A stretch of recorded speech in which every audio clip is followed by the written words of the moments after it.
আলহামদুলিল্লাহ, আরো জোরে বলেন আলহামদুলিল্লাহ। আমি কইছি পুরস্কার দিব। পুরস্কার দেওয়ার অর্থ হইল দোয়া, কারণ আমার দিল খুশি হয়ে গেছে।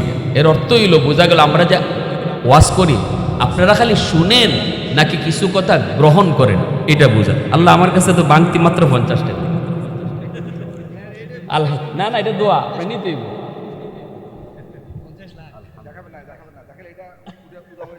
আলহামদুলিল্লাহ, আল্লাহ তুমি কবুল করো। সবাই বলে না আমিন, আরো জোরে বলে না আমিন। তাহলে আমার ভাইরা বুঝলাম তো আমরা যে আল্লাহ রাসূল সাল্লাল্লাহু আলাইহি ওয়াসাল্লাম কি বলছেন। অতএব আজকে আমাদের আমল মন গড়া হবে না নবীর কথা অনুযায়ী হবে? মন গড়া হবে না নবীর কথা অনুযায়ী হবে? নবীজির কথা অনুযায়ী হবে। সাবধান, মনে রাখেন ভাই, মনে রাখেন বাবা মারা যাওয়ার পর, মা মারা যাওয়ার পর, বাবা মারা যাওয়ার পরই খাওয়ানোর চিন্তাটা পরে কইরেন। আগে চিন্তা করে দেখেন বাবার কাছে ঋণ টিন আছে কিনা মানুষের, বাবা কারো কোনো সম্পদ বা বাবা কারো কিছু নষ্ট করে গেছি না, কারো হক বাবার দ্বারা নষ্ট হয়েছে কিনা, এটা সবার আগে একবারে পুঙ্খানুপুঙ্খ হিসাব করে দেখেন। বাবা যদি কিছু কইরা থাকে তাহলে এই সন্তানের লোভেই করে গেছে, সন্তানের মায়া করছে না, সন্তানের মায়াই বাবা কোনো অপরাধ করলে করে গেছে। তুমি সন্তান যদি বাবার আদর্শ সন্তান হও, বাবার কবরের আগুন নিবাইতে চাও, তাহলে তাড়াতাড়ি করে বাবা যা কারো হক নষ্ট করে থাকলে এটা দ্রুত ফেরত দাও, নতুবা এর আগে জিয়াফত খাওয়াইয়া কোনো লাভ না। কথাগুলো কষ্ট পাইছেন আপনারা? জোরে বলেন, কষ্ট পাইছেন? আবার কিছু মানুষ যদি এমন থাকে, হুজুর দিলেন তো আপনি জিয়াফত বন্ধ করে, আমরা তো খাইবার অপেক্ষা আসলাম।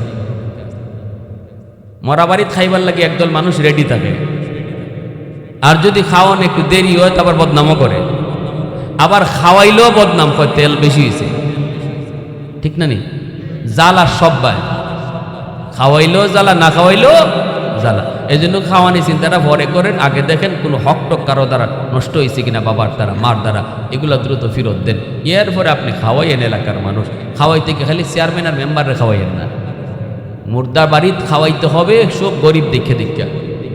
শরীয়তের মাসালা হলো মুর্দা বাড়ির যদি খাইতে হয় কোনো ধনী মানুষ, তাহলে টাকা দিয়ে খাইতে হবে, কারণ টাকা দিয়েই খাইতে হবে। ধনী কেউ যদি মরা বাড়িতে খাইতে হয়, কারণ মরা বাড়ির পুরা খাওয়াটার হক হইল একদম গরিব অসহায় মিসকিন যারা, তারা এই টাকাটা মিসকিন যারা এদেরকে বন্টন করে দিবে।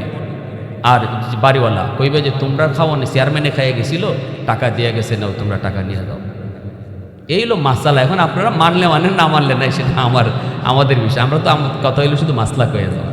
এজন্য কোনো ধনী মানুষ মরা বাড়িতে খাইলে দিল মুর্দা হয়ে যায়, পার্তিমান যাওয়ার নাই, খাওয়ার নাই। এর পরেও যদি একটা সামাজিকতা রক্ষার্থে তারা দাওয়াত দেয়, সাবধান, চেয়ারম্যানের টেবিলে খাওয়াইবেন আর গরিবরে কলাপাতাত খাওয়াইবেন, খবর আছে কিন্তু।